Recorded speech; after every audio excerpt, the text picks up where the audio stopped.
হযরত ওমর ফারুক রাদিয়াল্লাহু তাআলা আনহু অর্ধ পৃথিবীর বাদশা।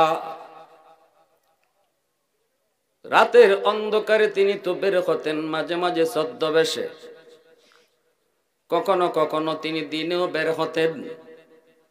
সমস্ত জনগণ ওমরকে চিনত না। বের হয়েছেন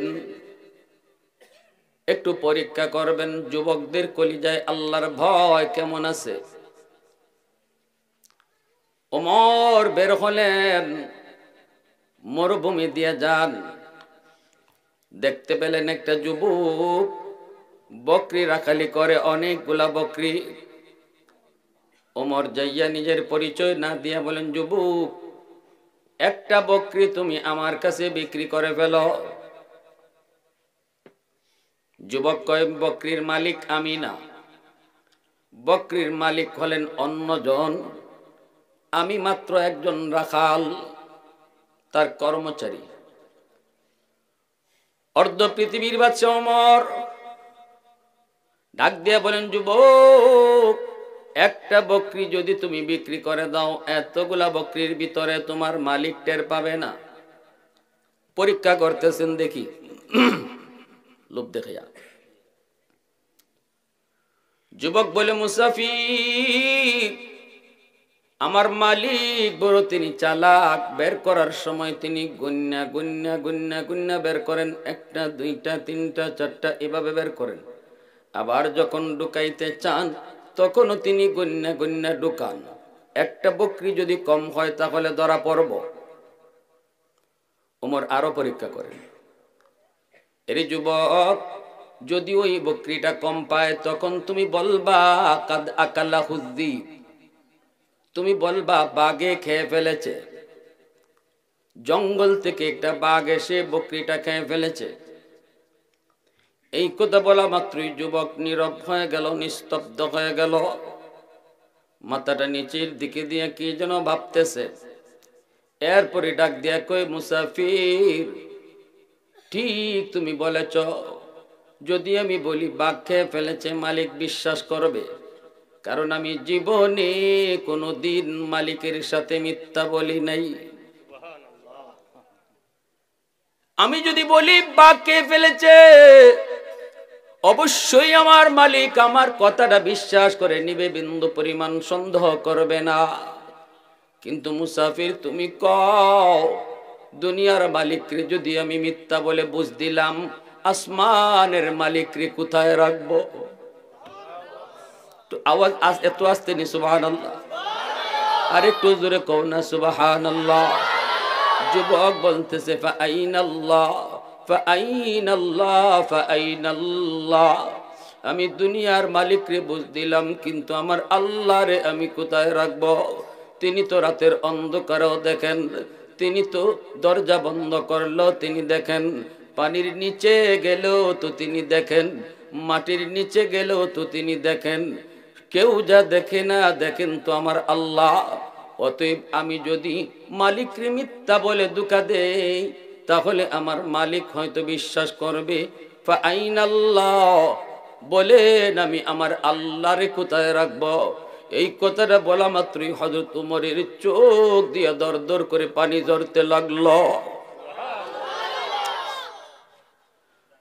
ওমর টান দিয়া যুবককে বুকে জড়ায় কান্না করে, আয় আয় যুবক, আমার কলিজায় আয়, আমি মূলত তোরে পরীক্ষা করার জন্য এসেছি।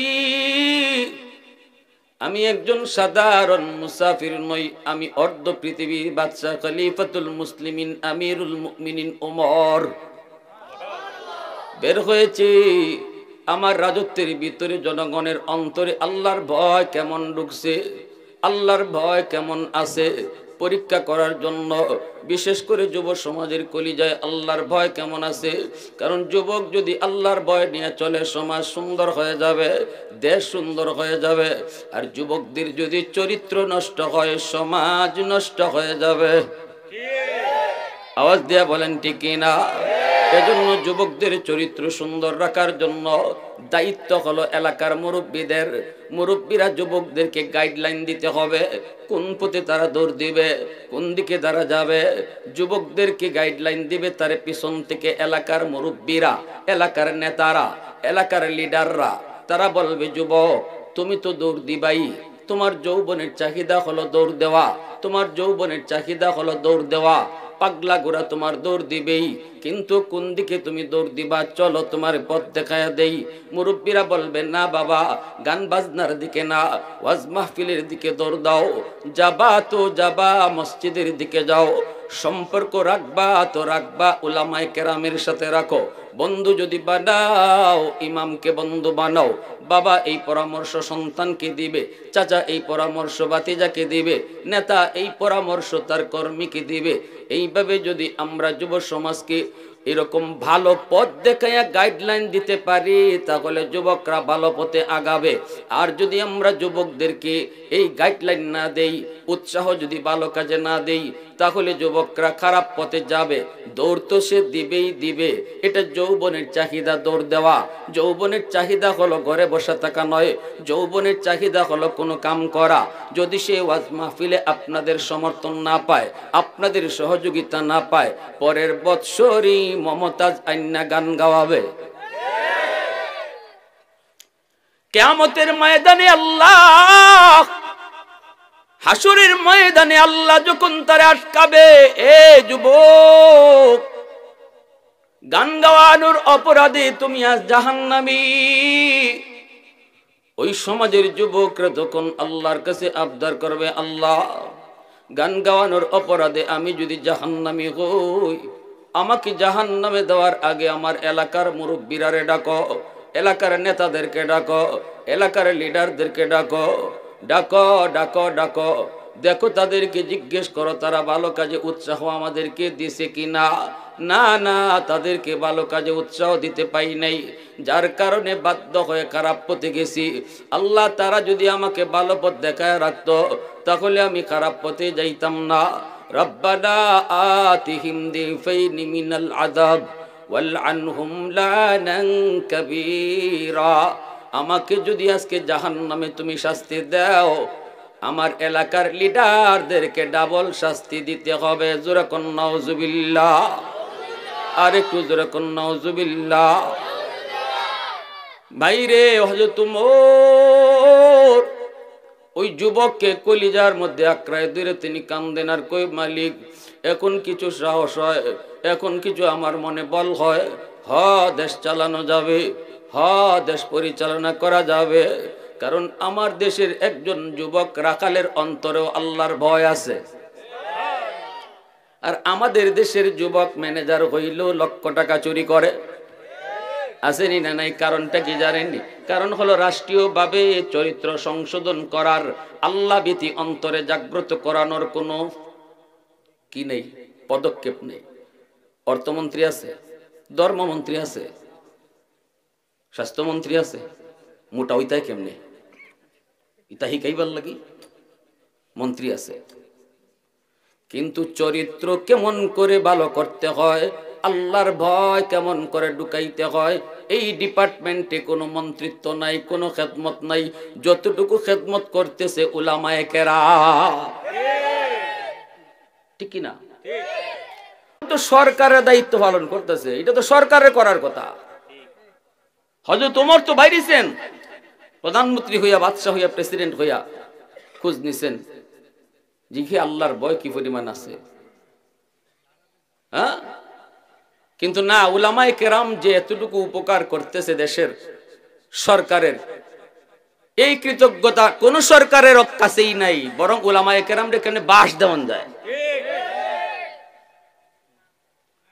কে লাগে বাস দিবা আপনি? উলামায়ে কেরাম কিতা করছে? চুরি করছে, ডাকাতি করছে, গম খাইছে। উলামায়ে কেরাম দেশের কি ক্ষতিটা করছে? কত কোটি টাকা চুরি করে উলামায়ে কেরাম খাইছে। কোন আলেমে অন্য দেশে কোটি কোটি টাকা পাচার করছে? তোমরাই কলমের খোঁচায় কোটি কোটি টাকা দেশ থেকে বিদেশে পাচার করো, উলামায়ে কেরাম না। উলামায়ে কেরাম দেশ ও জাতির কল্যাণে আর উপকারে দিন নাই রাত নাই মেহনত করতেছে, যেটা করার কথা ছিল সরকারের, উলামায়ে কেরাম সেই দায়িত্ব আদায় করতেছে, অথচ আলেমদের বদনামের শেষ নাই।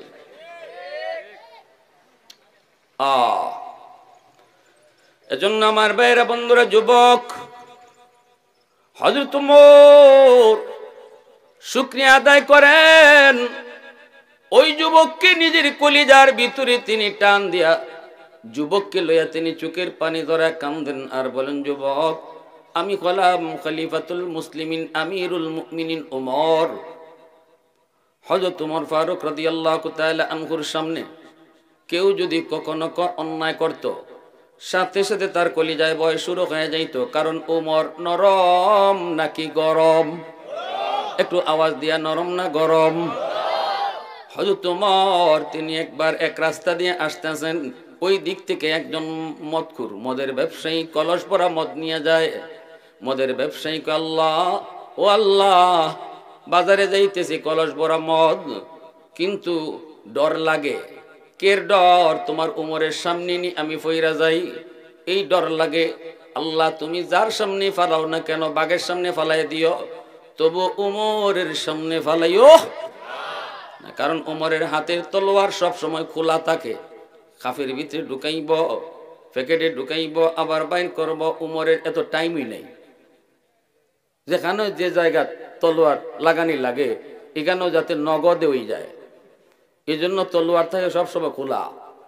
আল্লাহ রসুল কই, উমরের তলোয়ার দেখলে শয়তান ইবাই থেকে হিবাই যায়। শয়তানে মনে করে আল্লাহ আল্লাহ রসুল সাল্লাল্লাহু আলাইহি ওয়াসাল্লাম বলে, সবার সাথে শয়তান আছে, আমার উমরের সাথে শয়তান নাই। দেখছেন কি জাত কথা? সাহাবীরা বলে, ইয়া রাসূলুল্লাহ, আপনার সাথেও কি শয়তান আছে? রসুল কয়, আমার সাথেও আছে, তবে আমার শয়তান কালেমা পড়ে মুসলমান হয়ে গেছে, এ আমারে চালায় না, আমার কথাই চলে। আর উমরের সাথে থাকেই না, ডরে যে আল্লাহ ই যে বেটা পুরা বডিটা আগুন, কোন সময় আমি ইবলিস ধরা পড়মু আর নগদে শেষ। এজন্য রসুল কয়, উমর যদি ইবায় আয়, শয়তান হিবায় যায়। বুঝছেন নি কথা? এক মহিলা ডুল বাজাইতেছে, আল্লাহ রসুলকে খারাইছেন, নবীরে দেখেও ডুল বাজানি বন্ধ করে না। আল্লাহ রসুল তো নাও করেন না, মহিলা ডুল বাজায়, তবলা বাজায়, রসুলকে খারাই দিয়েছেন, বেটি ডেম কেয়ার। এরপরে হযরত উমর আইতাছে, যেই মাত্র দেখছে উমর আইতাছে, সাথে সাথে ডুল তবলা সব লুকাই লিছে। হযরত উমর আসা মাত্রই নবীজি মুস্কি হাসেন। ওমর বলতেছেন, ইয়া রাসূলুল্লাহ, আপনি মুস্কি হাসেন কেন? নবীজি বলেন, এই বেটির খাসলত দেখিয়া আমি নবী দাঁড়াই রইছি, আমারে ডরায় না, কিন্তু তুমি উমর আইতাছো এটা দেখে খবর হয়ে গেছে, ডুল তবলা কোন ভাই হারাইছে খবরই নেই। আল্লাহ রসুলের এই কথা শুই না উমর একটু রাগ করলেন, মহিলাকে যায় কিছু বলবেন, বলার তো কত, যে আমি উমর তো রসুলের সামনে কটাই আর মজাই, তুই আমার রসুলকে ডরাইলি না, আমারে ডরাইয়া দুল তবলা। মনে একটু রাগ করে কইবা, রসুল উমর খারো কোনটা কইও না, পেটির দোষ না, ওই কাম হইছে, বেটির দোষ না। আল্লাহ রসুল কই, মহিলার দোষ না মানে? উমর বলে, নবী গো, মহিলার দোষ না মানে কি, কার দোষ?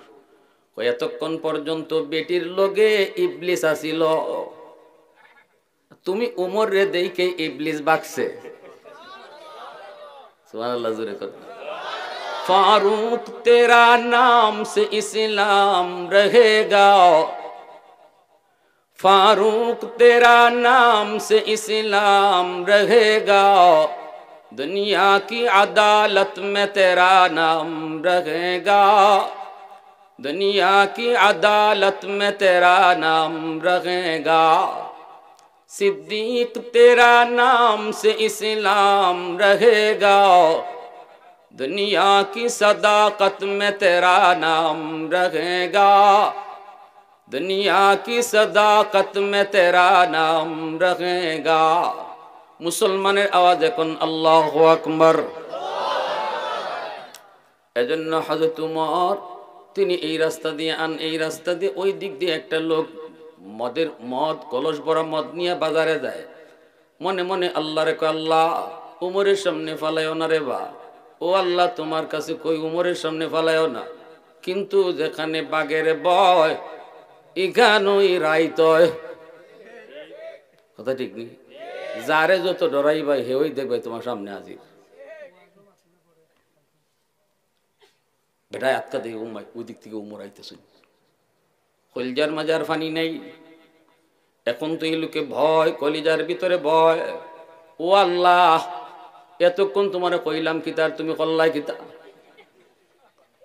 জম দিয়ে আমার সামনে উমর আইতেছেন। আর বেটায় কয়, আল্লাহ আমারে কোন রকম তুমি উমরের হাত থেকে বাঁচাই বাইনি, একটু বাঁচাও, জীবনে আর কোনোদিন মদের ব্যবসা করতাম না, আল্লাহ তুমি আমার একটু বাঁচাও, একটু বাঁচাও।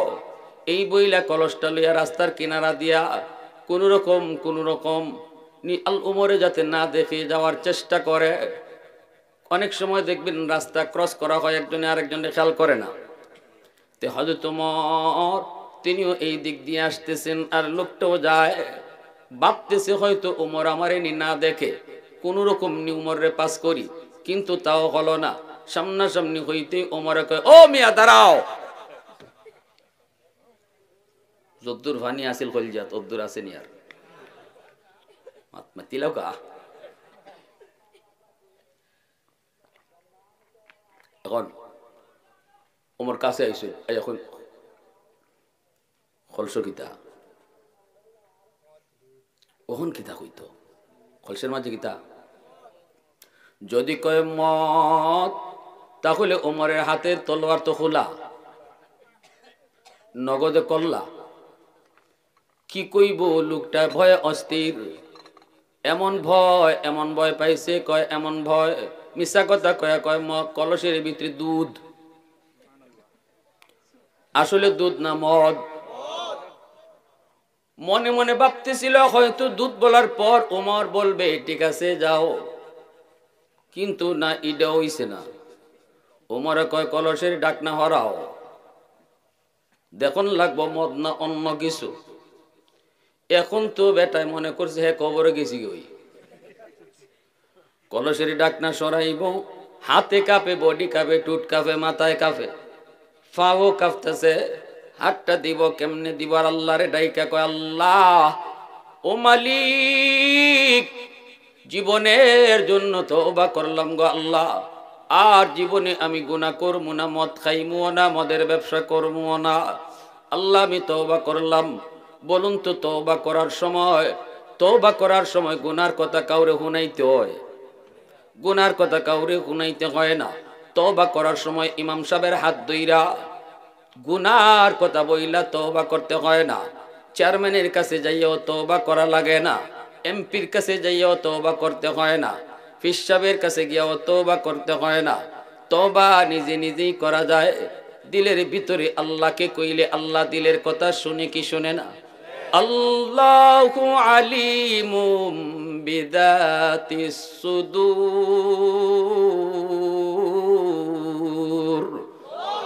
অন্তরের খবর জানেন শুধুমাত্র কে? আওয়াজ আসতে কেন, জোরে কোন? দয়াল বাবা, দয়াল বাবা, কিবলা বাবা, খাজা বাবা, জটাশা, ল্যাংটাশা, বদনাশা, কোন বাবাই মনের খবর জানে না। মনের খবর জানেন শুধুমাত্র কে? এই ইয়াকিন আছে তো, এই আকীদা আছে তো? যদি এর মধ্যে বিন্দু পরিমাণ আপনার কোনো সংশয় থাকে, আপনি যদি মনে করেন আল্লাহ যেমন জানে মনের খবর আমার হিসাবেও জানে, তাহলে নামাজ পড়ে আর কোনো লাভ নাই। কপালের ভিতরে নামাজের বছরে বছরে হজ উমরা কইরও লাভ নাই। ভালো করে মনে রাখো, এটা বহুত বড় শিরিক। ইন্নাশ শিরকা লাযুলমুন আযীম, শিরিক কঠিন থেকে কঠিন কবিরা গুনাহ। এই গুনাহ আল্লাহ পাক কখনো মাফ করেন না। আল্লাহ বলেন আমি সব গুনাহ চাইলে মাফ করে দিব, কিন্তু শিরিকের মতো গুনাহ আল্লাহ মাফ করবেন না। এজন্য যুবক, ও আল্লাহর বান্দারা, মসজিদে নামাজ পড়তে আইবা, নামাজের পরে ইমাম সাহেবের সাথে সময় দাও। হুজুর একটু শিরিক কোন কোন গুনারে কয় একটু বুঝায় দেন, হুজুরের কাছ থেকে শিরিকের গুনাহটা চিনা নাও, এটা করো। মাঝে মাঝে ইমাম সাহেবের সাথে চলো, বসো। আমরা তো উলামায়ে কেরামের সাথে সময় দিতে চাই না, বসি তো বসি বন্ধুর সাথে, বসলাম তো বসলাম চায়ের দোকানে, যেখানে গীবতের আড্ডা। কিন্তু ইমাম সাহেবের সাথে আলেমের সাথে চললে পরে কথায় কথায় কোনো না কথায় আমার ধর্মীয় জ্ঞান অর্জন হয়, ঠিক কি না? এজন্যই নবী বলেছেন, আলাইকুম বিমুজালাসাতিল উলামা ওয়া ইস্তিমাই কালামিল হুকামা ফাইন্নাল্লাহা তাআলা ইউহয়িল কলবাল মাইয়িতা বিনূরিল হিকমা কামা ইউহয়িল আরদাল মাইতাতা বিওয়াবিলিল মাতার। নবীজি বলেন, উম্মতের দল, যদি তোমার দৌলতে ঈমান, ওই ঈমান যদি তুমি বাঁচাইতে চাও, ঈমানটারে রশি দিয়া বাঁধো। কার সাথে বাঁধো? কয় আলেমদের সাথে বাঁধো। ঝড় তুফান আসলে পরেও যেন তোমার ঈমান ডাকাতি না হয়, ঠিক কি না? তাদের সাথে উঠা বসা করো। মুজালাসাত মানে কি? উঠা বসা করা, খালি হ্যান্ডশেক করে চলে যাওয়া আর সালাম দিয়া না। উঠা বসা, চলাফেরা, কথাবার্তা রাখা, সংসারের বিষয়ে পরামর্শ নেওয়া, পরামর্শ করা, আলেমদের সাথে করা। এটা আল্লাহর নবী বলেছেন, পরামর্শ করলেই দিনের ব্যাপারে তোমার বুঝ হবে। এজন্য শিরকের মতো কবিরা গুনাহ কোন কোন গুনাহ আলেমদের সাথে মিশলে পরে এটা জানা যাবে, বোঝা যাবে। নিজে নিজে বুঝবেন না, নিজে নিজে বুঝতে গেলে পরে আট্রসির দরবারে চইলা যাইবেন, খবরও থাকবে না। 10টা 20টা গরু লইয়া হাজির হয়ে যাইবেন, ঠিক নেই? আমগো বাবার দরবারে অত গরু আয়, অন্য বাবার দরবারে অত মানুষ নাই যায়। ওরে বাপরে, গরুর দরবারে তো গরু যায়, ঠিক না? জোরে হয়, মানুষের কাছে মানুষ যায়। কি ভাই, কষ্ট হইতেছে আপনাদের? কিন্তু না, আমরা তো তা করি না। আমরা মসজিদের ভিতরে ঢুকে যে একটু হুজুরের সাথে সময় দিব না, মসজিদও যাইমু, জমাত শুরু হইবার 2 মিনিট আগে গিয়া ওই যে গরির ভাই চাই থাকবো, বইতামো না, গরির ভাই চাই থাকবো। খালি 1:30 বাজে গেছি গিয়া জ্বরের টাইম, পিছিয়ে দেখো ইমাম সাহেব কই, ইমাম সাহেব কই। ওরে বাবা, 2 মিনিট আধা মিনিট যদি লেট হইতে বেটার মাথা গরম। কোন তো মসজিদের ভিতরে 2 মিনিট আপনি যদি অপেক্ষা করেন গুনাহ হইব? মসজিদের ভিতরে যায় যদি আপনি 2টা মিনিট অপেক্ষা করেন, তাহলে এই 2 মিনিট নামাজের ভিতরে আল্লাহ শামিল করে দেয়। নামাজ পড়লে পরে যেই সওয়াব, এই পরিমাণ সওয়াব আল্লাহ তোমাকে দান করে। নবীজি বলেছেন, উম্মতের দল, জান্নাতের বাগানে ঢুইকা তোমরা বইয়া থাকো না, ফল খাইও। সাহাবীরা বলেন, নবী গো, কোনটা জান্নাতের বাগান? ফল আবার কোনটা? নবী কয়, মসজিদ হলো জান্নাতের বাগান, আর ফল হলো বসে বসে সুবহানাল্লাহ, আলহামদুলিল্লাহ, আল্লাহু আকবার জিকির করা হলো জান্নাতি ফল খাওয়া। আমরা তো ফল খাওয়ার তালে না, আমরা আছি গরিব টাইম দেখার তালে, ঠিক না? নি এখনো সৌদি আরবে আমার নবীর জমানার এই প্রথা চালু আছে। মক্কা মদিনায় এখনো নামাজের টাইম নির্ধারণ নাই। জোহরের টাইম কোন টাইমে ইমাম সাহেব নামাজে দাঁড়াইব, এটা ক্যালেন্ডারের মধ্যে লেখা নাই। আসরের নামাজের টাইম কখন, ক্যালেন্ডারে লেখা নাই। ক্যালেন্ডারের ভিতরে লেখা আছে আসরের আজান কখন হইব, জোহরের আজান কখন হইব, কোন নামাজ কখন খারাইব। আমাগো বাঙালিরা মাঝে মাঝে গিয়া কয়, এই আজানের টাইম তো দেখলাম, নামাজ দাঁড়াইব কোন সময়? কারণ বেটায় তো সারা জীবন ইমাম সাহেবের কইয়া অভ্যাস নেই। হুজুর টাইম তো হয়ে গেছি গা, কই জমাতের টাইম তো হয় না। ঘটনা হইল, রসুলের যুগের যে নিয়ম ছিল, জমাত দাঁড়াইব ইমাম যখন আইব তখন, কোনো টাইম নাই। আপনি আজান হইছে মসজিদ আইতা, আর কোনো মাত নাই। আজান হইছে মসজিদে চলে আসতা। আজান তো মুয়াজ্জিনে ডাকে না, 5 ওয়াক্ত আজান আল্লাহ নিজে তোমারে ডাকে, আল্লাহ ডাকে। এজন্য আল্লাহ কইছিল, বন্ধু 5 ওয়াক্ত নামাজ লিয়েই যাওগা, কষ্টই তো না উম্মতের লাগে, আর কমাইয়া লাভ নাই। তবে এতটুকু তোমার আশা দেই, তোমার উম্মতের নামাজ পড়ানির জিম্মাদারি আমি আল্লাহ নিয়ে নিলাম। আমি ডাক্কা ডাক্কা তোমার উম্মতের নামাজ পড়াইয়া নিব। অতীতের কোন উম্মতকে নামাজ পড়ানির লাগি আজানের কোনো ব্যবস্থা ছিল না। টাইম জানা থাকতো, আইতো এরা মসজিদ। শুধু এই উম্মতের জন্য আজানের ব্যবস্থা আল্লাহ এই উম্মতকে আসান করছে। আর আল্লাহ কইছে বন্ধু 5 ওয়াক্ত কমাইবার লাগিও আইছো না, লাগতো না, যাও উম্মতের নামাজ পড়ানির জিম্মাদারিও আমি আল্লাহই নিয়ে নিলাম। আর আইসই যখন তে যাও 5 ওয়াক্ত যদি আদায় করে 50 ওয়াক্তের সওয়াব আমি দিয়া দিব। খালি হাতে আমার নবীর আল্লাহ ফিরাই দেয় কেমনে? কয়বার নিছে আল্লাহ নবীরে 5 ওয়াক্ত করে কমাইয়া 9 বার আনাইলো আর নিল। আল্লাহ একবারে পারে না 50 ওয়াক্ত থেকে 45 ওয়াক্ত কমাইয়া 5 ওয়াক্ত রাখতো, একবারে নবীরে দিল হয় না? 9 বার নেওয়াইলেন কেন? এর কারণ হলো বন্ধুরে যত দেখে ততই মায়া লাগে। এজন্য আল্লাহ কয় মুসা আমার বন্ধু জায়গা তো ভাল লাগে না, বুঝাই আবার ফাটাইয়া দেব আর একটু মাতি। সুবহানাল্লাহ জুড়ে আল্লাহ নবী আয়তে আবার যায়। আল্লাহ আবার কয় মুসা দোস্ত জায়গা তো, আমার দোস্তরে যত দেখি যত কথা কই অতই মজা লাগে, আবার বুঝাই ফাটাইয়া দিও। এইভাবে 9 বার আল্লাহ নেওয়াইলেন, নবীর সাথে কথা কইলেন। গেলেই আল্লাহ কয় বন্ধু কেন আইছো? কেন আইসো কইছে, আর নবী কইছে এটার লাগে আইছি।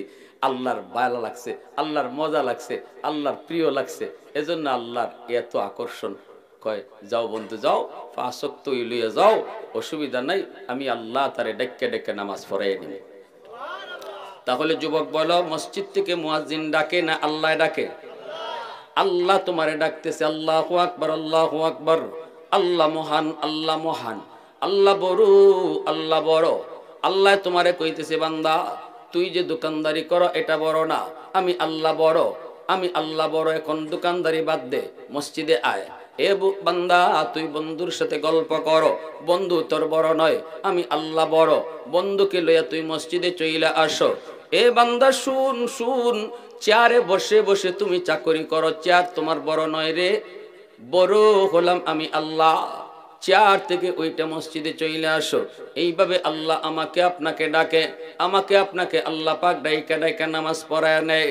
এজন্য মনে রাখবা মসজিদের ভিতরে ঢুকবো ঢুইকা না গড়ির দিকে চাইমো না, যেখানে জায়গা পাইমু আগের কাতারে জায়গা থাকলে আগের কাতারে, পিছের কাতারে বইয়া সামনের কাতার বন্ধ করেন না। এটা আবার ঠিক না, কারণ সামনের কাতারে যে যত বইব তার সওয়াব তত কম। সিলেটের মানুষ শূন্যস্থান পূরণ তো ভালোই পারেন। হনুকা সিলেটের মানুষের ব্যাপারে সুসংবাদ কুতবুল আলম সৈয়দ হুসাইন আহমদ মাদানী, কুতবুল আলম সৈয়দ হুসাইন আহমদ মাদানী রহমতুল্লাহ আলাইহি বলছেন সিলেটের মানুষের সাথে মদিনার মানুষের মিল পাওয়া যায়। আল্লাহু আকবার, কি সার্টিফিকেট দিয়া গেছেন আল্লাহর ওলি কুতুব, আলমের কুতুব। সিলেটের মাটির সাথে মদিনার মাটির মিল পাওয়া যায়, সিলেটের মানুষের সাথে মদিনার মানুষের মিল পাওয়া যায়। কে বলছেন? জগতের কুতুব যিনি। এজন্যই রমজান কাটাইতেন সিলেটে আইসা, ঈদ করতেন সিলেটের মানুষের সাথে। ঈদটা তো স্বাভাবিকভাবেই সবচেয়ে আপনজন প্রিয়জন যারা তাদের সাথে করে। কুতবুল আলম শাইখুল ইসলাম হুসাইন আহমদ মাদানী সিলেটের মানুষকে নিজের পরিবারের মানুষের চেয়েও বেশি আপন জানতেন। কেমন করে ভুলবে উলামায়ে কেরাম কুতবুল আলমের স্মৃতি?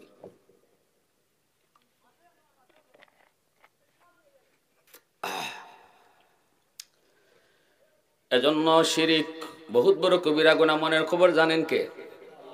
আর একটু জোরে বলেন, মনের খবর জানেন কে?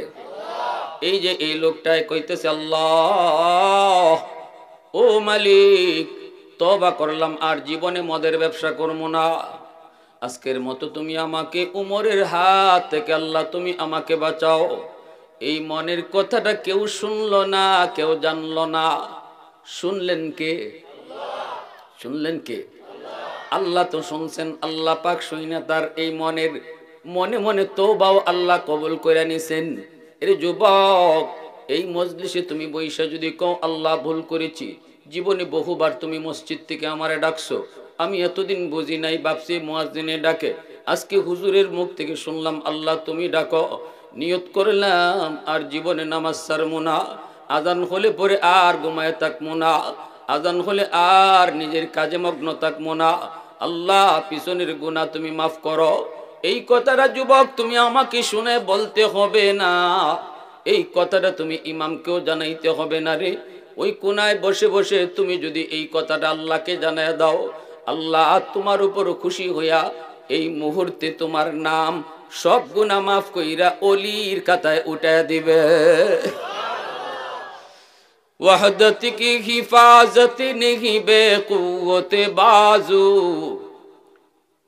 वहदत की हिफाजत नहीं बेकुव्वत बाजू, आती नहीं कुछ कामी हाक़ल खुदा दाद, आती नहीं कुछ कामी हाक़ल खुदा दाद। ऐ मर्द खुदा तुझको कुव्वत नहीं हासिल, जा बैठ किसी गार में अल्लाह का कर याद। ये सच है कि बातिल की तरफदार नहीं हम, गद्दार न समझो हमें गद्दार नहीं हम। फूलों की तरह नरम मिजाज अपना है नज़र, हम तीर नहीं नेज़ा व तलवार नहीं हम, हम तीर नहीं नेज़ा व तलवार नहीं हम। এজন্য বলি যুবক, একটু বলো তো, যৌবনে এলাকায় মানুষ তোমাদের এলাকায় মরে কি মরে না? বাবার আগে ছেলে মারা যায় কি যায় না? দাদার আগে নাতি মারা যায় কি যায় না? একটু যদি তুমি ডান দিকে তাকাও দেখবা বন্ধু কবরে শুয়ে রইছে, বাম দিকে তাকাইলে দেখবা খেলার সাথী কবরে চলে গেছে। হয়তো বিকাল বেলা একসাথে খেলাধুলা করছো, সব রাতের বেলা তার মৃত্যুর খবর মাইকে বাসলো। সেও তোমার মতো এমন আশা করেছিল বয়স হলে নামাজ পড়বে, বয়স হলে পরে গুনাহ ছাড়বে, বয়স হলে পরে আল্লাহকে খুশি করবে, কিন্তু তার জীবনে আর আল্লাহকে খুশি করা হয় নাই। বেনামাজি হইয়ে সে কবরে চলে গেছে।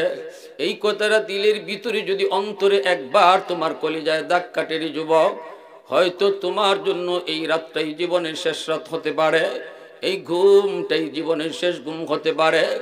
শোনো, এতটুকু চিন্তা করে যদি একবার আল্লাহকে কো, আল্লাহ ও মালিক, যা করেছি ভুল করেছি আর না গো মালিক, পিছনে আজরাইল তো আমার ঘুরতেছে, কোথায় কোন জায়গায় জানি আমাকে থাবা দেয়।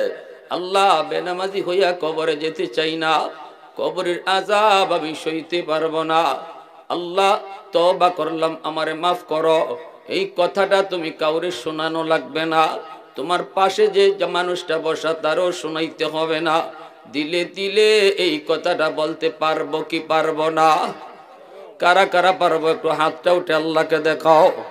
আল্লাহ তুমি কবুল করো, জোরে কোন আমিন।